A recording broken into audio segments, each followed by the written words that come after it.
Facebook Facebook মানেই কিন্তু face value. আমি গোপীনাথ পাল।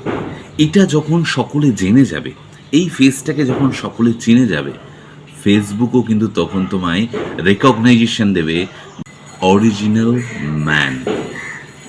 এবং সেই পরিচিতিটা কিভাবে বাড়বে? সেটা বাড়বে নিয়মিত পোস্টে। আপনি যদি কন্টেন্ট ক্রিয়েটার হিসেবে কাজ করেন, আপনাকে প্রত্যেক দিন কিছু না কিছু কন্টেন্ট ভাবতে হবে, প্রত্যেক দিন কিছু না কিছু কন্টেন্ট নিয়ে কাজ করতে হবে। অবশ্যই অরিজিনাল কন্টেন্ট, কাউকে নকল করে, কাউকে দেখে, সেরকম নয়। আপনি যেটা পারেন, আপনি ভালো কথা বলতে পারেন, কথা বলুন। আপনি ভালো হাসতে পারেন, হাসুন। আপনি ভালো নাচতে পারেন, নাচুন।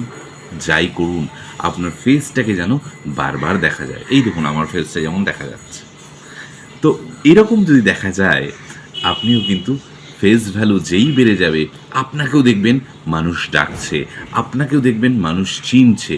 যারই দেওয়া গোপীনাথদার পোস্ট মানে দেখতেই হবে, এই ব্যাপারটা যখনই তৈরি হয়ে যাবে, তখনই কিন্তু আপনি ভাইরাল হয়ে যাবেন। আর ভাইরাল যখনই হয়ে যাবেন, তখন এই সেটিংস ওই সেটিংস অন না করেও আপনি অনেক অনেক সাকসেস পাবেন ফেসবুক থেকে।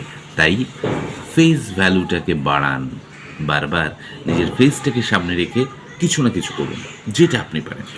টাটা।